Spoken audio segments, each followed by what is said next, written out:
down to the river. Then I took a look around.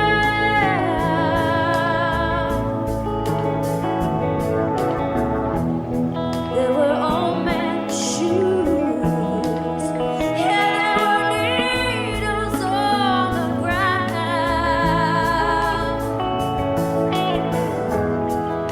No more mysteries, baby.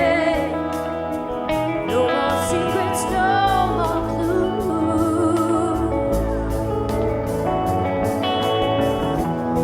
Yeah, the stars are out there. You can almost see the moon.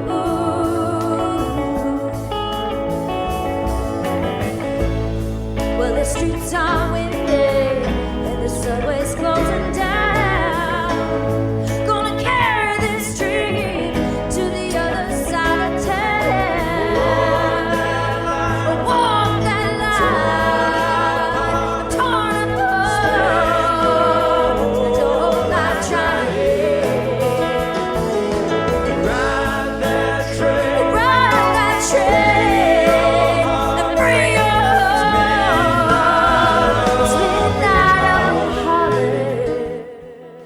Folks, welcome inside the Parisi Palace, high above 3773 East Broadway. This is a live edition of the Jake Feinberg Show. Comedy on Power Talk. Please go to our website, powertalk.live. Download our free app and stream all of our live local programming, including Solomon on Blast, the Jim Parisi Show, and yours truly, the Jake Feinberg Show. Can't thank you enough for making us part of your day today. And there was a tune called Midnight in Harlem, performed by a band that continues to grow. Their tentacles are getting out all over the country and pretty soon probably internationally. And it's really an honor to be joined by one of the main cogs, lead guitar player and vocalist, Grahame Lesh. Welcome back to the Jake Feinberg Show. Hey, how's it going? How you doing, man? I'm doing very well. Glad to be back. Absolutely. Something struck me. I wanted to ask you about just yourself personally. How do you feel a sense of urgency as it relates to are you at peace with Midnight North, or do you want it to grow faster than it is possibly able to in nature? What kind of, how would you describe your urgency as it relates to the band? I think I'm pretty happy with how it's growing. When we first started the band, we didn't really have any expectations beyond just performing and making music and getting it out there. And I don't think that's really changed. Now there are places we want to go back to, and, the music that we make is, at a higher level. So there's pressure on us that way. But the whole thing started as something that, it wasn't full time. It was what we gave most of our time to, but it, with all of this community that we have in the Bay Area of musicians, there's always other music happening. So, we're trying to not fit it in, but, everyone's just here to make music and have a good time. And if if we go a couple months without playing a show or growing, in terms of the crowds we're drawing or something like that, then we're all fine with that. It's luckily not really happened. We're, we've been lucky. It's, it's seeming to catch on a little bit. So, so in my head, I had this dream, but maybe it was real. Like, you talked about the original conception of Midnight North. It was you, Elliot, and there was one more cat. There were just three of you at the beginning, right? Can you talk about that? There was four of us. It was me and Elliot and Connor, who's still our bass player, and then Eric Starr, who was our original drummer. But yeah, three of us who are still in the band. Can you talk about, it seemed to me like that was, you kind of looked around and it was the three of you. Wherever you were coming from before that is almost irrelevant, but can you talk about that at that point, the loyalty that ensued, and how you guys, because I mean, trust on the bandstand is how vocabulary grows on the bandstand. But at that time, can you talk about that feeling of just looking around? Where were you at in that point in your career, and how have you guys become stronger because of that loyalty? Well, I can't speak for the other two, but for me, it was definitely, sort of the first band that was really playing a lot of live shows on the bandstand, like you say. The other bands I'd played with, we'd play live as much as possible, but for Midnight North, or before we came up with the name Midnight North for Grahame, Lesh and Friends, it was really, started at the same time that Terrapin Crossroads was. So we had this opportunity to play a lot more often than definitely that I had before. And so I think we're all sort of learning and growing as players together, and that's how the trust comes in. I don't think anyone was like ahead or behind the others in terms of musical ability, or here's what I'm trying to say. Like it was you, Connor, and Elliot, and you said you had your original drummer. Like some cats have gone on other trips, but the core has stayed together, and I'm wondering about that feeling, like the fact that the solidarity that you feel for staying together, because people come, people go, it happens in all bands. But the three, go ahead. It's true. I mean, I guess I was just sort of talking about sort of how we felt at the beginning, and it was this sort of trust, and we're embarking on this thing that, none of us really knew where it was going. And then we sort of wake up almost 6 years later now, and we've done what we've accomplished, Wow. And that's sort of, I don't know.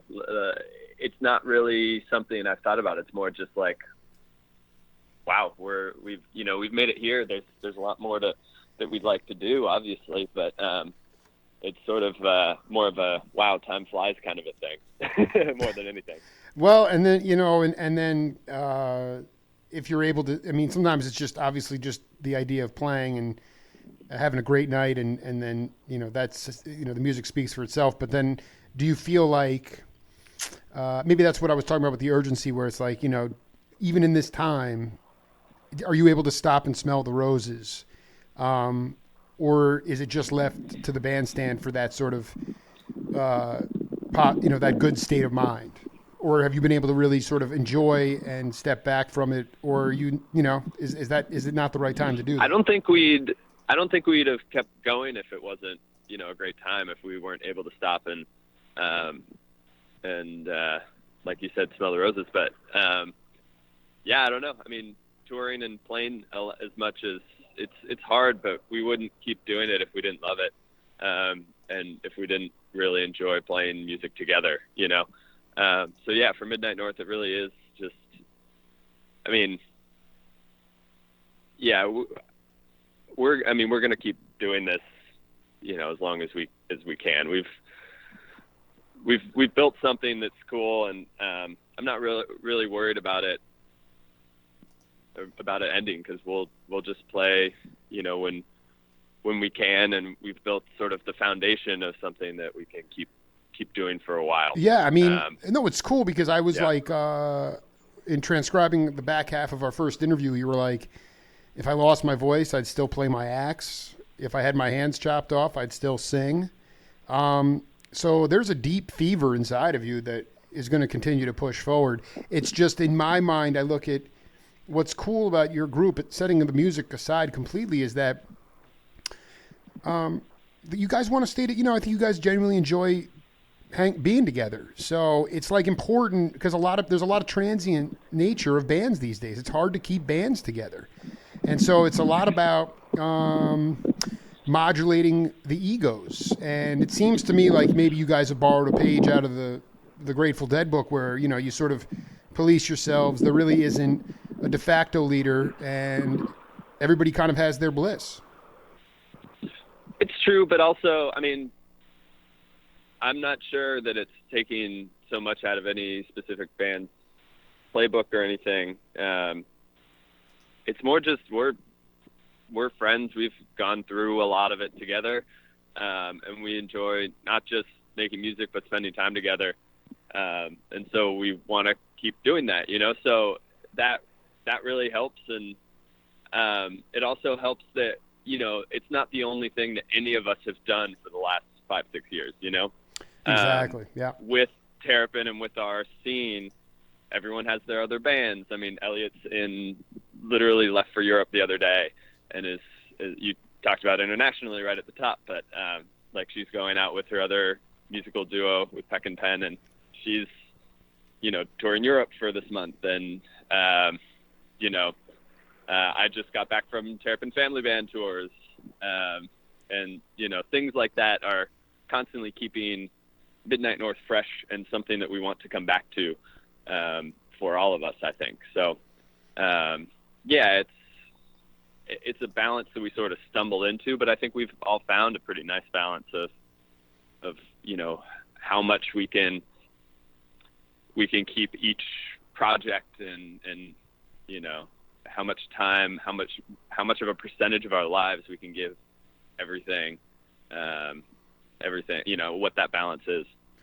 Talking to Grahame Lesh here on the Jake Feinberg Show. I want to play you this audio clip from this cat, a guitar player, old school cat. I want you to just, listen to it, and then we'll come back and break it down. Yep. His time feel was different from what I ever heard before. Not ever heard, but it was somewhat baffling. His phrasing was left-handed for me. Instead of putting the beat on one, he would always put it on 1.5 or 4.5 or something. His time feel was very unusual to me. I'm not judging it and saying it's bad or good. No. I'm just saying it was different, and I was fascinated with it in a way. Who else plays like that a little bit what's his face? The guy that plays with John. Used to play with him quite a lot. Was it DiMeola or Al DiMeola? Yeah, thank you. Yeah. Yeah, he also has that same off time feel. It's for me it is. You have to understand, everything I say is how I feel about it. Doesn't mean it's a fact. That's why I had no, but I want you to be clear. You guys are so modest. I don't invite you on so that you can make proclamations that are officially 100% correct. I just want your okay? Yeah, that's my take on it. And and I've transcribed some McLaughlin and some Al DiMeola just to know what it was. Mind you, it was never been my favorite kind of playing because, like I said, it was too jagged for me. It didn't swing hard enough. Although I must say his time was impeccable. Especially both of those guys have time that's absurdly great. However, like I say, the beat falls in the weirdest places. So, all right. The first guy he was talking about was McLaughlin, and then DiMeola. Yep. And what I wanted to ask you, Grahame, is that you just talked about it. You have one thing that keeps Midnight North fresh is just all these other projects, bands, and you obviously love to play. You've grown a lot, but can you talk about cats like that you collaborate with in any band that where the beat falls in the weirdest places? That was Jack Wilkins, who's like one of the most. Mm-hmm. He's a serious jazzer, and he's more of a straight ahead guy, and he's a peer of McLaughlin and DiMeola's, and yet, I put that post up online and people freaked out, but he was really just talking about the fact it's too jagged for him, and I just wanted to know if there was a story or or a guy you could point to that either in your practicing, learning your instrument, or just someone on the bandstand who has impeccable time, but the beat falls in the strangest places. I mean, the easy answer to that is all of the Dead guys. I mean, that's sort of their. All right, well, let's go through it. I didn't expect you to say that, but go ahead. I mean, you talk about rhythm. I mean, the two guys from the Dead that I've actually played with, are my dad, Phil, and Bob, and that's. I mean, my dad's the bass player, and you expect a bass player to, hold down the rhythm, and that's not. I mean, he he does that, but he's playing almost a lead melodic instrument, and I guess you could describe it as jagged sometimes. And I think it's the same with Bob. I mean, they both have, just ridiculous, impeccable time. And, they'll, even if you're in time, if it's too fast or too slow for them, they'll tell you immediately. Bob will stop songs live on the bandstand, like a few seconds in if the time's not right, and just, no, we got to get it right. Because he's got this innate sense of like, this is how it should be. Wow. Wow. But I don't know. I mean, it's not normal. Like my dad, he'll talk to me and Ross and Alex Koford on the drums, and sometimes he just doesn't like backbeats on songs, and that just means that the downbeat can be anywhere. Even if the song's in 4/4, technically, the downbeat can be anywhere. The emphasis can be anywhere, and it's a different kind of playing. And I mean, I love doing it. It's fun, and when it gels together and everyone's on the same page, it can be really special. But it's definitely not a straight ahead sort of a thing. I feel like the clip you played, that's a pretty good description of what the Dead does differently than other bands too. And it's funny. It's about jazz guys and McLaughlin and Demiola, but now Jason Crosby's playing with McLaughlin in his tour. Wow, I didn't know that. That's pretty. That's pretty good. That's great. Yeah, he's playing fiddle, and he's talking about some of the same stuff. I think it's a tour with Jimmy Herring's band that Jason's in, and also with McLaughlin's band. Sort of Jimmy's opening, and Jason's in both bands, and he says it's very different things. So I'm sure he's experiencing the same sort of changes in how things are felt, and how how time is in music is how the rhythms felt, how the timing is as a group is expressed. So much is going through my head, but I mean, did it take you to actually play with your dad live to understand his unique time feel? Or did you, because when I listen to shows, Grateful Dead shows, I hear your dad playing, like he'll lock the groove, but then he just sort of wants to just, chomp away at, and do some sort of like, get his own personality in there. So he's sort of weaving in and out. He's never just locking it in. But were you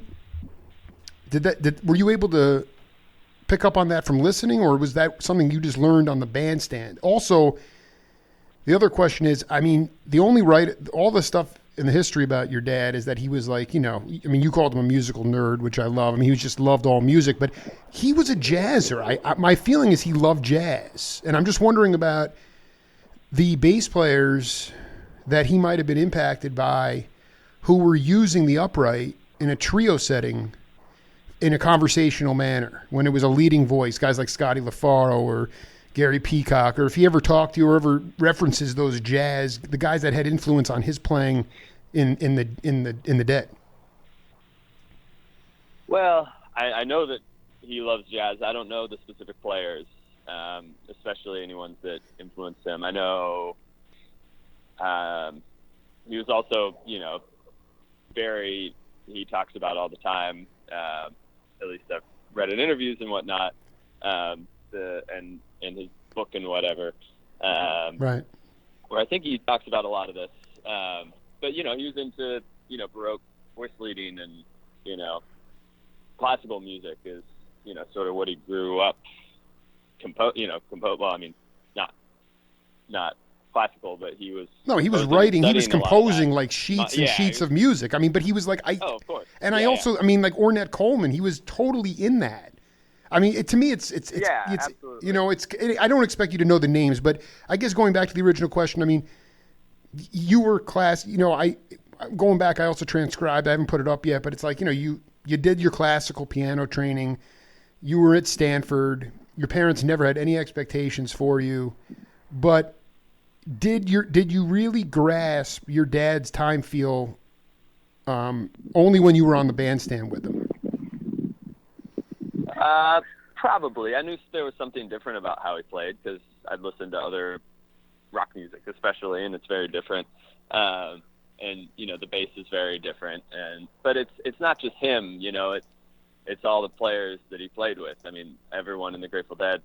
Like I was saying, Bob has his crazy way of playing rhythm guitar too. That's extremely influential. But you know, no one can play it quite like Bob does. You know, he's the rhythm guitar player of rhythm guitar players, you know? Oh, it's insane. And, you know, it's insane. Kreutzmann, especially back in the day, like, could follow and keep a groove with my dad doing all of his crazy bass stuff. You know, they'd lock in and my dad would be playing lead bass, basically, or counter melodies on the bass, and it would still groove because no one could swing like Kreutzmann. And, you know, even in the Q and some of the Phil and Friends bands, like guys like John Molo, like the same way. They like John can groove and also play off of all the crazy stuff that my dad does on bass, you know, at the same time. And that's something that Alex is learning too, you know. Well, I was going to ask you about really Alex. Like, how is Alex? What does he talk about? And what are the biggest challenges? I'm confounded when I watch solo Billy Kreutzmann trying to keep it together when your dad is having his say and Jerry's doing his thing, and as a younger drummer, what does Alex talk about in terms of what are the biggest things that he has to? Is it just very deep listening, or what else is it? I mean, you know, that's the main thing. Yeah, is listening. Yeah, you just have to be. I mean, everyone. It's not a complete free for all. There's, you know, we talk about things before. We rehearse a bunch, and you know, for Alex, especially as the single drummer, which is something I'm sure Russo had to deal with, Molo had to deal with. It's, you know, it gives you a lot more freedom, but it's also harder. And, you know, he's learning and he's soaking it all up, all the stuff that he, you know, my dad's talking about, you know, and this, you know, Lady with the Fan and Terrapin Station, like maybe let's drop the backbeat here and let's, you know, make it a little more free flowing. And, you know, even when there's the riffs, you know, like maybe we don't have to emphasize them all as much, the rhythm exactly the same every time, you know, things like that. But it's song to song. And, you know, Alex is learning like the rest of us. Alex is amazing, but he comes from very much the more Levon Helm, you know, backbeat, minimalist, right, kind of a vibe. Well, that is exactly. And it's cool to see that applied to the Dead stuff sometimes.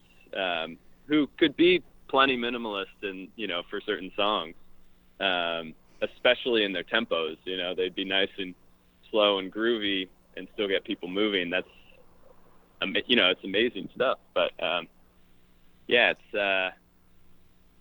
it's a different thing when we're playing. You know, we're getting out there in a jam or something, and the drums, you know, they have to follow. Sometimes instead of being the lead or the foundation. And that's something that Alex, I know, is, you know, constantly working on, and we all have to work on listening big and just sort of seeing where everything takes us. What's interesting, I have another clip coming up later of a drummer, jazz drummer, and he played with your dad, and he was talking about Joe Henderson, the sax player, and a lot of time, again, Joe was a horn player, but he would tell this drummer, he'd say, "Don't listen to me so much, because it'll throw you off." Does your dad ever say that, where it's like, because, you know, does he ever say, "Don't listen to me so much, just feel the music," or is it really about following along? It's more. It's not following along. It's that. You know, I think for all of us, but especially the drums, it's listen to everyone, not just any one instrument. Exactly. So That's what I meant to say. Thank you for that's good. yeah. So I mean, definitely Alex shouldn't be like just listening to me, like I feel like I have a pretty good time, but I'm playing lead sometimes, like it's hard to follow that. And sometimes I'm following, and same with Ross, same with Jason. And obviously the bass and the drums should be locked in, but he doesn't have to be following every single thing that my dad does, because sometimes playing off of each other is what's, the bass and the drums not locking in, but being counter to each other is what's the interesting thing. So it always sort of changes. It's moment to moment. And yeah, it's something that happens when you play enough and you rehearse enough and you become a band. And, we talked about Midnight North doing the same thing. Now we trust each other, but we're building the Terrapin Family Band into something that does the same thing. I'd be remiss. This is fascinating because,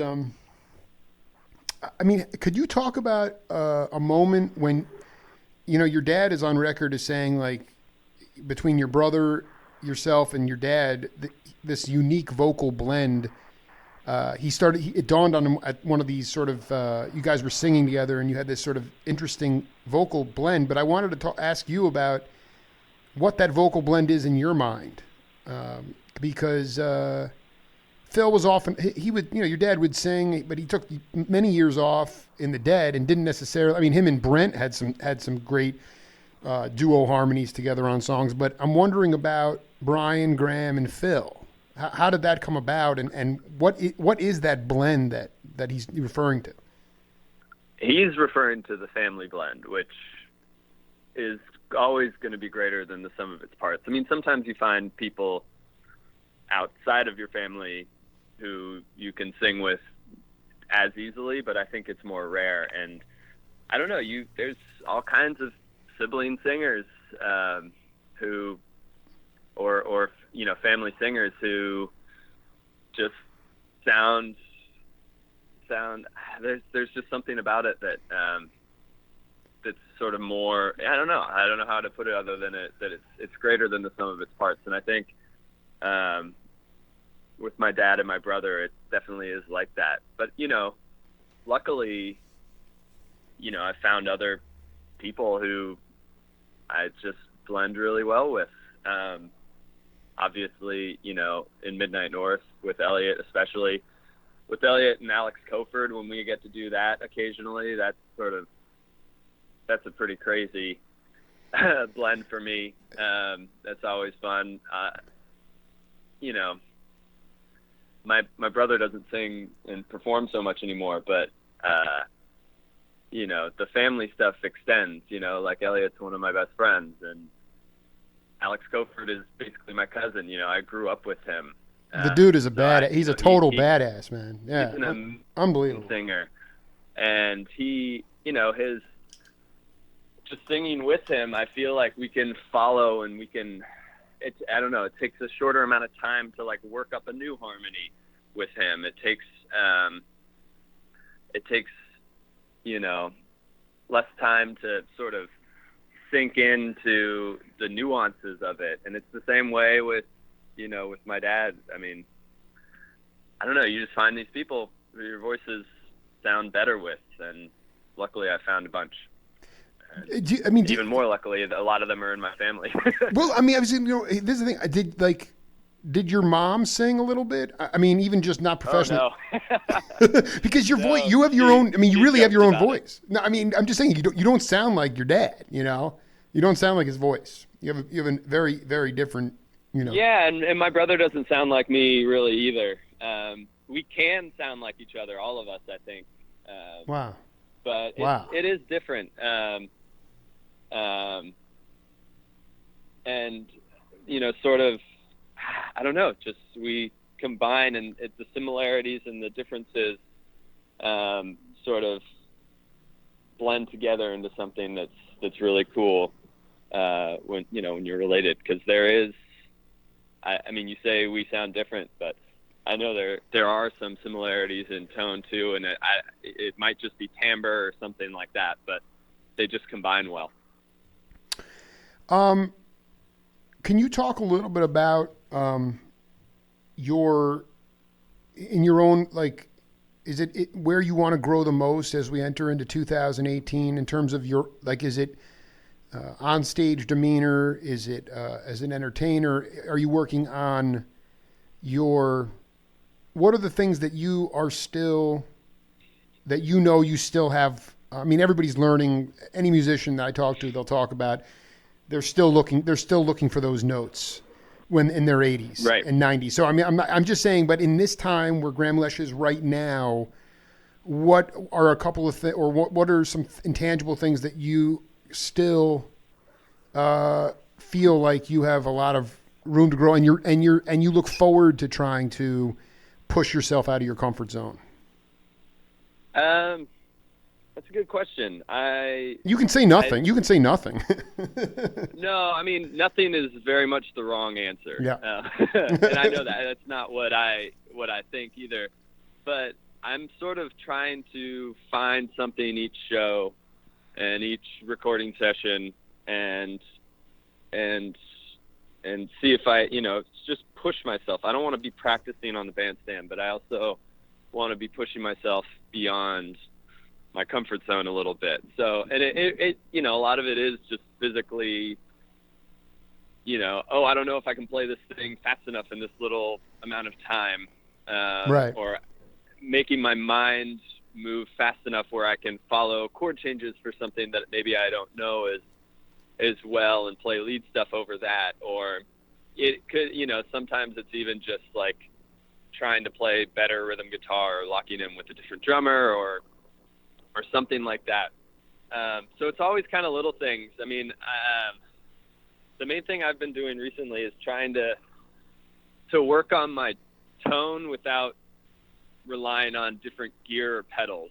I have my instruments that I really enjoy. I've got a couple guitars and I got a really small pedal board, but if I want to sound more Grateful Dead-y, I do, I want to figure out what I can do with my fingers to do that, or, with my, with just pressure and how I, maybe I play finger style for this riff or something like that. And that's sort of what I've been trying to work on without having to really, rely on a giant pedal board or something, just being able to play a lot of different styles. Just straight into an amp, because both of the bands I'm in, and then obviously the Terrapin community, we're playing all kinds of music all the time, and I'm not switching up guitars every time. I'm not switching out pedal boards and amps every time I have to play a different style. I love it. So I love it. You're not relying on you're not relying on gimmicks. Not gimmicks is the wrong word, but you're trying to channel your. You said you want to work on your tone without any electronic enhancements, just what's coming out of you. Yeah, I want to work on my tone, just straight guitar, fingers, feel. I want to, that sort of thing. Also, I'm really, really terrible at playing slide guitar, but it's really fun, so I've been trying to mess around with that as well. That's great, man. That's great. I mean, is there, but that's, and so the slide part of it, now that you feel like you can work some of that out live, or do you just prefer to do that not in front of I'm starting to get there. Yeah. At Terrapin, I'll do that. Just, easy little lead stuff. But I'm not trying to play, Dwayne Allman licks or anything. No. Not for a while. No. I want to read you this quote because it resonated with me. It's got from a really good guitar player named Dean Brown. He said that the thing I'm trying to do as a soloist is, rather than being the only focus, I'm trying to make sure I'm still connected in a very strong way to what those guys are doing. Those guys meaning the rhythm section. When everyone's on the same page emotionally and rhythmically, it's so much more powerful than if you're just backing somebody up and waiting for your solo. Sometimes when I'm playing a solo, I can't wait for it to be over. I know that's antithetical to what you're supposed to want to do. The guitar is this massive phallic sounding instrument. It's got all the volume and sustain. It's just very formidable. And when you play it and you start soloing, then everybody wants some of that. So everybody quits playing the groove and starts worrying more about that. I feel that, and I'm thinking, Jesus, as soon as my solo's over, I'll be playing rhythm again. Things will go back to collectively expressing an idea to the audience, as opposed to this loss of focus that's going on right now, simply because everybody's trying to get a piece of that energy. Have you been in bands like that before? And why? One thing I think that stands out about Midnight North is because there's collective expression. And I ask you, as a younger musician, why do you think we don't see? I think one reason Midnight North stands out uniquely is because of that. And I wonder why other bands struggle with that. I'm just curious about your opinion because I see it all the time. Someone's like, they take off with their solo and you lose that collective groove. I don't know why. I imagine it's because most, the reason we don't see a lot of that is just because,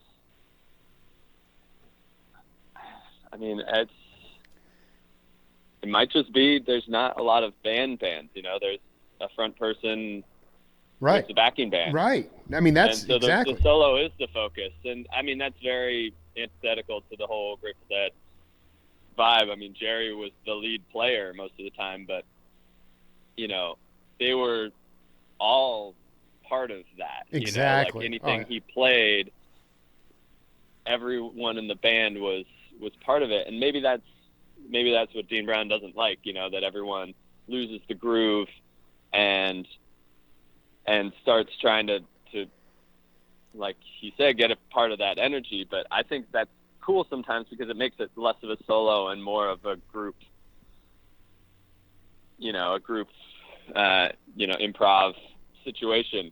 And I do think that it's a little different for jazz musicians or fusion even than it is with rock and roll or country or whatever we're calling ourselves, Americana, because, the lead guitar or organ or whatever we have in Midnight North, it's like an extra melodic part, but it's not the most melodic part. The most melodic part is the voices. So that's sort of always the focus for me and for us. And if someone's taking a solo, it's really just because we felt like it had to be there. Maybe this is different from other bands, but we don't really have to solo. We can just play our songs. I freaking love it, and man. Oh my God. The songs, I feel like they stand on their own. I know the Grateful Dead songs too, but sometimes it's really cool that this vocal part builds into this big instrumental thing, and a great lead guitar solo is going to really bring the energy up. And I don't know. It also sort of relates to something that I know the Midnight North talked about a lot, but the idea of what the rest of the band should be doing when someone's soloing, which is, or what the guitar player should be doing to get the right thing out of the rest of the band. Should the guitar player be riding the wave of what the rest of the band is letting them surf on, or are they dragging the rest of the band behind them, and bringing the energy up and down with what they play? And every player is different. I think I like to sort of ride the wave more. I'm not one that's going to drag the band, into a higher energy spot with the lead part. But some players are, and some, drummers are better at following a guitar player, and some drummers or bass players or rhythm sections are better at, building up underneath the guitar player, and then the guitar player can follow that energy where it goes. It's really just every band is different. And I don't know, maybe in jazz, guys are just, and gals are just taught to you're a rhythm instrument, player, or you're a soloist, and so you're taught to either follow or lead. But it's funny you. It's always a yeah. sort of a. Yeah. It's always a push and pull, and every player's tendencies are different, and so, yeah, being part of a band that sort of stays together and plays a lot, you learn those tendencies, and you can get the best out of everybody.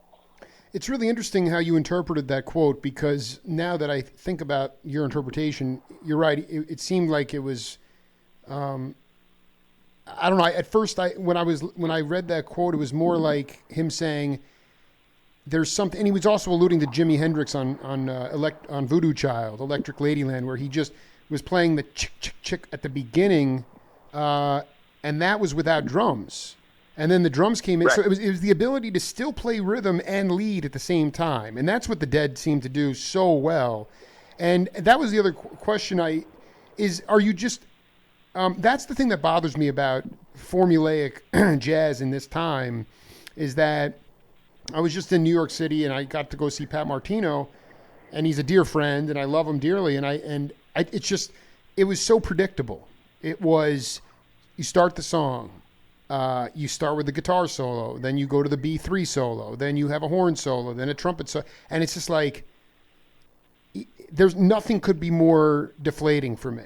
And for you guys, it's much more of the Grateful Dead aesthetic, or even just that psychedelic scene aesthetic, where it was like, well, maybe there'll be a solo and maybe there won't be, but we're going to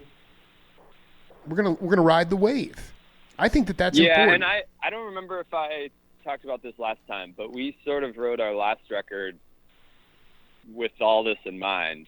Under the Lights is the whole album. There's like 2 guitar solos on the whole thing. How many tracks are there? 11. And only 2 guitar solos. That is remarkable. Something like that, yeah. I mean, there's little lead breaks, but they're melodies mostly. And we just felt like the songs were stronger. We wanted to be concise, really, musically. And, we put guitar solos and B3 solos and, all kinds of stuff in these songs live. But for the record, we thought that the best version of these songs to listen to on vinyl or on Spotify or on CD or in a car was, let's put the focus on the vocals and the melodies, and the structure of the song.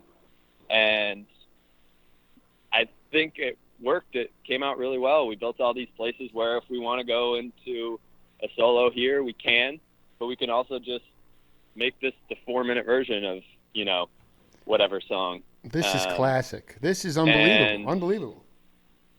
Yeah. I mean, it's like the studio. We made a really nice, we made a really, really good, Americana record. I thought that way. And it's not, it doesn't sound like the Dead so much. It doesn't sound like, we tried to make something like, the band would, or something like that, or Jason Isbell, like that's sort of what we were more going for, rather than, let's show off how great our lead playing is. Yeah, I mean, for the record, what's so classic is, what's so beautiful is that we could be doing our 90th interview in like 5 years, and one of those tunes on the album are like, standard 16-minute tunes at that point. Like playing in the band on the studio album was 4 minutes long.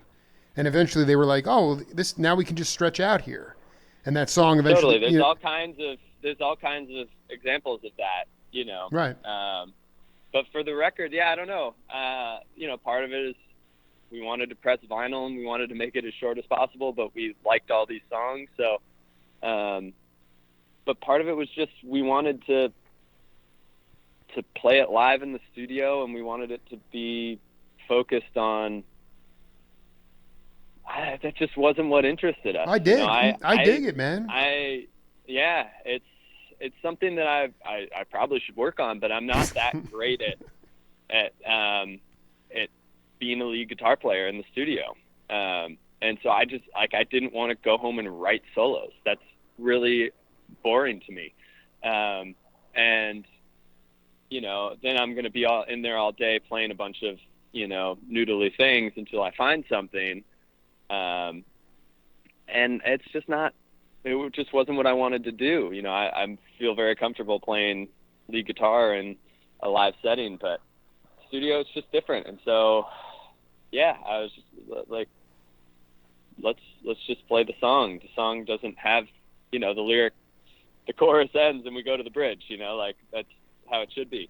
You know what? And I'll tell you something. It's completely, in my mind, maybe not singular, but it's totally against the grain of anything going on in people just want to have the noodly stuff. They want to go on these beautiful, and what I like about it is, this is the follow-up question for you. You mentioned Spotify, but part of it was also, I'm guessing that, well, number one, have you gotten radio play on your tunes, and was part of the reason you wanted to make them understandable for just regular people, and not to, you wanted their ears to, how much of it was not a bottom line thing, but how much of it was this thing you wanted to be radio friendly? I mean, it depends on the radio, right? Like we were definitely not going for, modern country radio or top 40 radio or anything like that. Right. So, though, like 25 years ago, maybe our songs fit on some of those formats. But, what we were trying to do, I mean, we did get a little bit of play on Americana radio, and that's awesome, and we weren't going for that, but we were trying to make a little bit of a statement that Midnight North is not just a jam band. No way. We can, mm-hmm. but it's just not who we are, and it's never who we were. I mean, we started playing like, Emmylou Harris songs and Graham Parsons songs, and the Grateful Dead songs that we like to do are like from American Beauty, stuff like that. So it was a little bit of a specific calculus, but we also know that because of who my dad is, that's sort of what the focus is going to be when it comes to our initial fans and our, the press we get and stuff like that. So we're just going to be sort of in that middle ground and just play and write what we want. And this particular album came out really nicely because of those decisions that we made. That, we produced it in a way that, we are this band, and this is what we sound like. But, when we play live, we can do these songs and stretch them a little more. So it's a nice middle ground for us. Well, and I got to be honest. I mean, taking it out of just the band, I mean, I think it's just really healthy for younger peeps or people on Americana radio to be able to hear what you're doing. So they have something different, a little, maybe stretch their palate out a little bit, And that's not a bad thing. Americana radio is pretty great. I mean, these days there's a lot of cool stuff happening there. It's kind of like the cooler alternative version of country radio, but it's still radio, and so it's still pretty poppy. Yeah, I mean, so, yeah. If we got a little play, that's awesome, and I'm glad we brought our vibe to it. I got one more voice to play for you, and I'm curious if this is newfound truths for Grahame Lesh. So take a listen to this and come back. I was playing with a piano player 4 nights a week in Nevada at Shipwreck Beats. It was John Allaire and Mitchell, and we were playing duo gigs. John sang and played piano and a B3 organ at the same time. And we're playing one night, and this fella comes in with a saxophone, and he's dressed all in black, and he's got a black hat on. And nobody knows who he is, and he's standing, and the dancers are bumping into him and knocking him. He'd be playing, and they'd knock his saxophone and get him banging into his mouth. And he was just really just a unknown, but he played pretty good, And it turned out it was Van Morrison. So Van started to like playing with us, and we did some playing with him that way, like that. Just as, he came to our gigs and played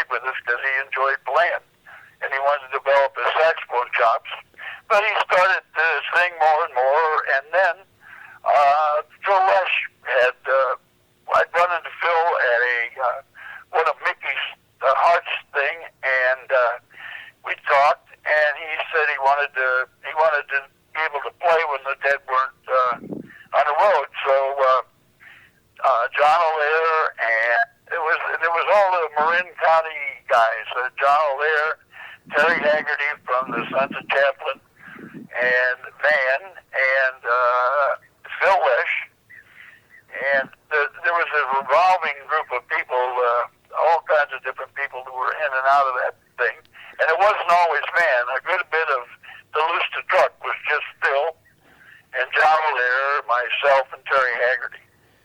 And, it was just, we played locally when the gig came up later on when Bill Grahame was booking Van, when Van signed with Bill Grahame. Then we started doing these things called jam sessions, and they were usually Phil on bass and the same band. But, it was just a very thrown together good time had by all. And once again, Phil Lesh is an amazing musician. He's such I used to tell him, Phil, you need a bass player because you got so much going on. You don't play the usual bass parts, and you could use to play with another. We should have a bass player and you. All right. Too Loose to Truck. Are you familiar with that band? I am not, no. Okay, so this is revelatory. This is great. That was from June 3rd, 2014, with a drummer named Steve Mitchell, who is a really incredible jazz drummer. He was the one I was talking about that played with Joe Henderson before. And here it is, him and John O'Leary are playing, and Van Morrison walks in.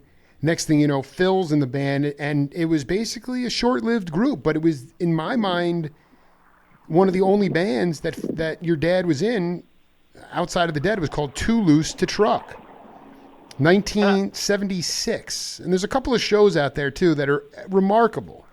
But I just found it hysterical that he would say, Phil, we really need to get you a bass player because you're so it's funny. Yeah. We literally just played in Mobile, Alabama. We did a benefit show the night before Thanksgiving for hurricane and fire and general, Sure. everything is terrible relief. Yeah. And that's right. Sorry. It's not too far off, really. Yeah. Yeah. But we did a couple tunes with, or we actually only just did one with both of them. But it was Terrapin Family Band with a whole bunch of special guests, and one of them was George Porter Jr.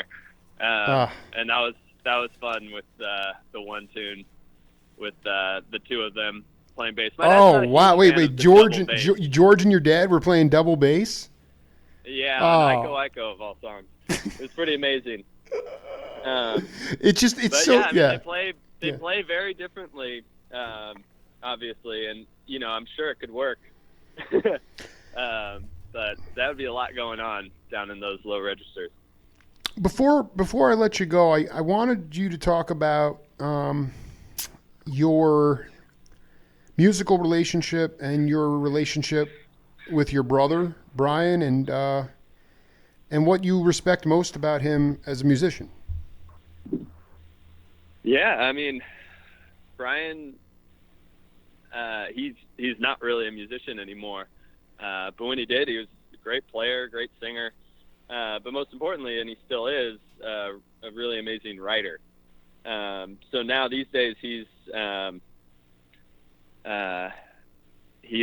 he'll occasionally still write songs and send them to my family, and we played a couple of them in family band shows. He just wrote a new one called Lay Down Sailor that we played in Chicago the other day. And yeah, they're amazing. He's got a way with words. He writes fiction as his main gig these days.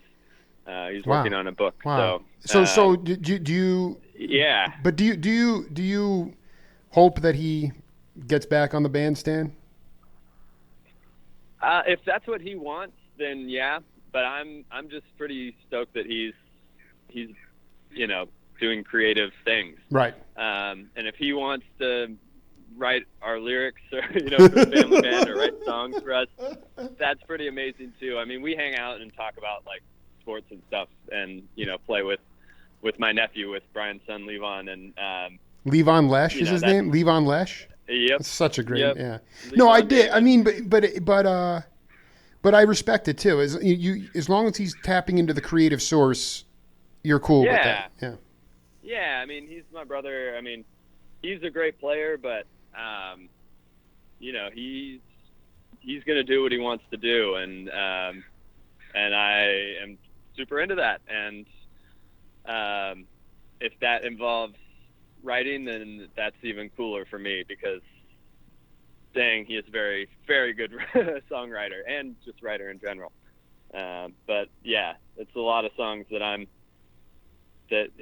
he's going to write that everyone's going to want to hear. I know I will. So 2 questions. Are you going to Hawaii with your dad for New Year's, or are you going to be performing? That is the Terrapin Family Band. It's billed as Phil and Friends, but it is the Terrapin Family Band, the 5 of us with Eric Krasnow. With Krasnow, it's going to burn. Okay, so here's the thing. Yeah. March 17th of next year. Yes. Okay. Pot of Gold We're gonna Music. have a busy day. Pot of Gold Music Festival in Chandler, Arizona. I would like to come up and catch a hang with you guys that day. That would be great. I know you've talked to Elliot too. Midnight North will be there playing earlier in the day, and then Terrapin Family Band at night, and a lot of pretty ridiculous bands in between. Yeah, too. Big Head Todd, the Sturgill Simpson. Sturgill Simpson. I mean, but the fact that it's really somewhat close to my backyard. I mean, and the other, I just also, for the record, your dad and I are 1 day apart on our birthday. I'm 3/14/78. Oh, no way. Yeah. So nice. Birthday week for you too. Big birthday, and I'm like, okay, so if Grahame if he's not in San Rafael for New Year's, you can bet Saturday the 17th. Let's just blow it out and have a ball, man. Let's do it. Much love to you, man, and always great. It's so good to connect with you guys, and all the best to you and your family in the holidays. And let's just stay in touch, and as we lead up to this Pot of Gold Music Festival, baby. Yes, indeed. Thank you for having me. All right, Graham. Peace. Bye. Later. Grahame Lesh, carving out his own path on his own journey. Off to the greater Pacific Northwest tomorrow to interview some merry pranksters.